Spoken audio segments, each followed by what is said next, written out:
యుద్ధం చేద్దామంటున్న జగన్మోహన్ రెడ్డి ఎవరి మీద చేస్తాడు ఈయన యుద్ధం?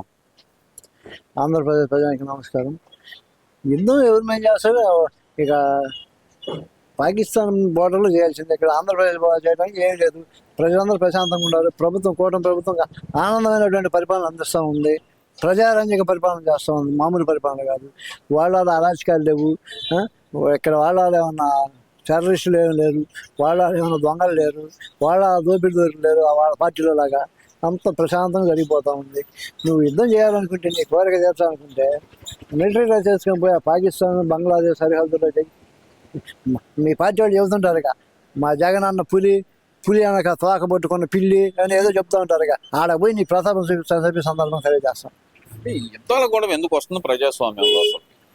వాళ్ళు అదే ఏందో మనం యుద్ధం చేద్దాం అనుకుంటే ఏదో ప్రశాంతంగా పరిపాలన చేసుకుంటున్నారు. ఏందా ఈ పరిపాలన చేయడానికి ఏమేమి అడ్డంకులు సృష్టించాలనేదే వాడి పరిపాలన, అంతేగాని వాడి ప్రవర్తన. పరిపాలనలో ఈ చంద్రబాబు పరిపాలనలో నువ్వు ఏమి చేయడానికి ఆస్కారం లేదు.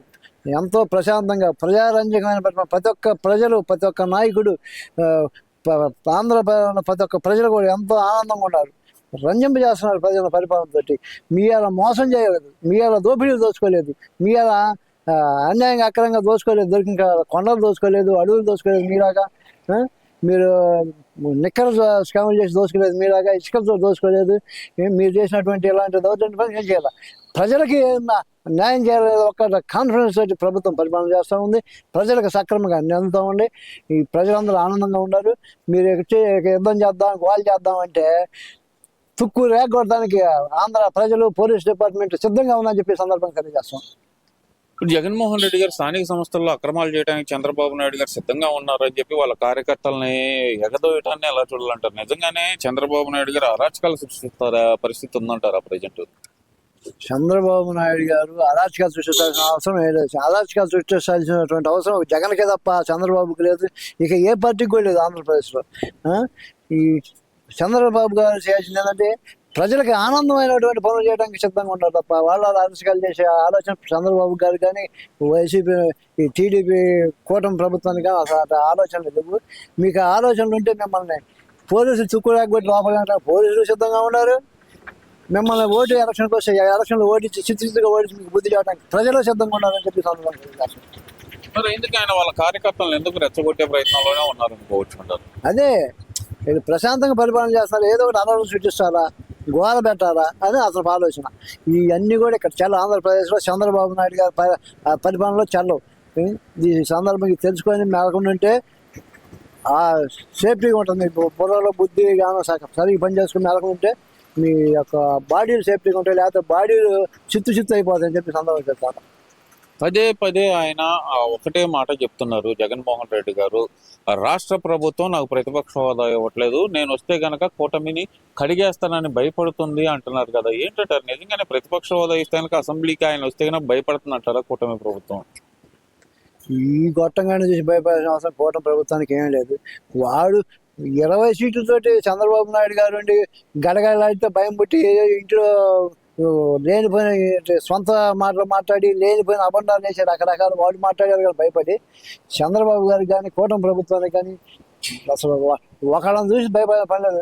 నిజాయితీగా పరిపాలన చేస్తున్నారు. తలెత్తుకొని ఎవరికైనా ధైర్యంగా సమాధానం చెప్పగల పరిస్థితి చంద్రబాబు గారిది, కూటమి ప్రభుత్వానికి. ఆ మండలం చూసేయాల్సిన అవసరం లేదు. ఇప్పుడు భయపడి దాక్కుంటుంది వాళ్ళు. ఇన్ని స్కాముల్లో నుంచి ఎట్లా తప్పించుకోవాలని భయపడి దాక్కుంటా ప్రతి ఒక్క స్కాములో బయటపడతా, ఎవడన్నా బయటపడితే లోపల పడతా, సిగ్గు చర్యలు లేకుండా ఇంకా మాట్లాడతా వాళ్ళు ఉన్నారు తప్ప కుటుంబ ప్రభుత్వానికి అవసరం లేదని చెప్పి సందర్భంగా తెలియజేస్తున్నాం. ఇప్పుడు మీరు లేదని అంటున్నారు, మరి ఎందుకు అంటారు ఇదంతా? అసలుగా మరి జగన్మోహన్ రెడ్డి గారు చెప్తున్నారు కదా కూటమి ప్రభుత్వం భయపడుతుంది అని చెప్పి, వాళ్ళ కూటమి వైసీపీ నాయకులు కార్యకర్తలు అందరూ అదే మాట చెబుతున్నారు కదా. ప్రతిపక్ష హోదా ఇచ్చేయొచ్చు కదా మా జగన్ అన్నకి, ఇచ్చేస్తే తప్పే ఉంది, అందులో మిగిలింది నేను ఒక్కడనే కదా అని అడుగుతున్నాడు కదా మా జగన్ అన్న అంటున్నారు కదా. మీకు కూటమి ప్రభుత్వం కూటమి ప్రభుత్వానికి అధికారం లేదు, స్పీకర్కి అధికారం లేదు. నీకు ప్రతిపక్ష హోదా ఉంటే ఇవ్వాలా? ఆంధ్ర ప్రజలు ఇవ్వాలా? ఆంధ్ర ప్రజల మీద నువ్వు నీచమైనటువంటి ప్రవర్తన ప్రవర్తించి యుద్ధం చేసావు. ఆంధ్ర ప్రజలను ఓటేసిన ప్రజలను నాశనం చేశావు. ఓటేసిన ప్రజలు నువ్వు పనికిరావరా యాదవ తూ అని అవసరేశారు. ఈ చేత పొరపాటున 11 పడ్డాయి నీ జేబులు. ఈ 11కి నువ్వు 11 నియోజకవర్గాల ప్రజల కోసం మంచి గురించి ఒక్క మాట మాట్లాడారంటే యాదవల్లారా మీరు? ఆంధ్రప్రదేశ్ అభివృద్ధి గురించి ఎప్పుడైనా మాట్లాడారంటారా? మీకు ఎవరు ఓటేసేది? మీకు ఆంధ్రప్రదేశ్ గాలి పీల్చడానికి మీకు అర్హత ఎక్కడ ఉందని చెప్పి సందర్భంగా వైసీపీ అడుగుతామంట. ఆంధ్ర అభివృద్ధి గురించి ఎప్పుడైనా మాట్లాడారా? ఓడిపోయినప్పుడు మాట్లాడాలి, గెలిచినప్పుడు ఆంధ్ర అభివృద్ధి ఏం చేసింది లేదు. మీకు ఆంధ్ర అభివృద్ధి గురించి మాట్లాడకుండా ఆంధ్ర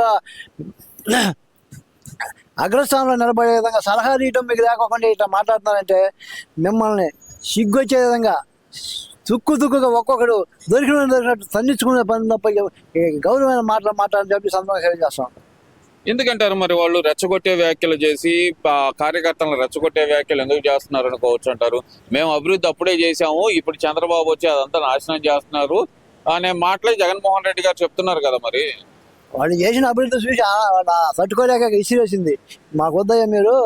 వాళ్ళు ఏం అభివృద్ధి చేశారు? వాళ్ళు రాజధానిని అడవిలాగా తయారు చేశారు. అది వాళ్ళ దృష్టిలో అభివృద్ధి ఎదవలారా? అరే లుచ్చా నా కొడకల అభివృద్ధి అంటారా? రాజధాని అడవిలాగా తయారు చేయడం అభివృద్ధి అంటారా? ఎదవ నా కొడకల ప్రతి ఒక్క ఎదవకి ఇదే మాట చెప్తున్నా. రాజధాని చెట్లు రకం అభివృద్ధి అంటారు ఎదవలారా? ఆంధ్ర రాష్ట్రంలో రోడ్లన్నీ గుంతలు పడితే ఒక్క గుంత కూడా పోసిన సన్నాసులు ఎదవలు దద్దమ్మలు మీరంటారు మరి మాట్లాడితే అభివృద్ధి గురించి. వల్ల మీరు ఏ విధంగా ఎక్కడ గోల్ చేయాలా, ఎవరికి ఎక్కడ పొలం పెట్టాలి, ఎక్కడ నాశనం చేశారు, ఎక్కడ తగలు పెట్టాలని చెప్పి ఆలోచించారు. కానీ ఆంధ్రాని అభివృద్ధి చేయటం ఎట్లా?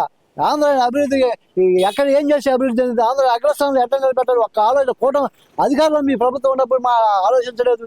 ఇప్పుడు ప్రతిపక్షంలో వచ్చిన సిగ్గు లేకుండా ఇప్పుడు ఆలోచించలేదు. మీకు ఏం చేశారో మీరు అభివృద్ధి? దొంగసారా అమ్ముకున్నారు, అది మీరు చేసిన అభివృద్ధి. ఇసుక అమ్ముకున్నారు, అది మీరు చేసిన అభివృద్ధి. అడవులు దోచుకున్నారు, అది మీరు చేసిన అభివృద్ధి. ఏంటో మీరు చేసిన అభివృద్ధి? అమ్మఒడి ఒక దేశం అంటాడు. 3 నెలలకు ఒకసారి 2 నెలలకు ఒకసారి ఆర్టీసీ ఛార్జీ పెంచారు, విద్యుత్ ఛార్జీలు 2 సార్లు పెంచారు, నిత్యావసర సరుకులు 2 సార్లు పెంచారు. ఏంటో మీరు చేసిన అభివృద్ధి? పేదవాడికి నోటికాడ 5 రూపాయలు అన్న క్యాంటీన్ తీసేశారు. మీకు అన్ని మీ అభివృద్ధి అంటారా? మీకు ఇవన్నీ అభివృద్ధిలో కనపడతాయా? సిగ్గు చేరిన ఎదవాలా ఇవన్నీ అభివృద్ధి కొన్నారా అని చెప్పి సందర్భంగా వెళ్తాం. ఏంటంటారు? నిన్న హైదరాబాద్ లో బల ప్రదర్శన అంటే తెలంగాణలో ఏమన్నా రంగంలోకి దిగబోతున్నాడా, లేదంటే బీఆర్ఎస్ శ్రేణులు చేసిన హడావుడి అంటారా?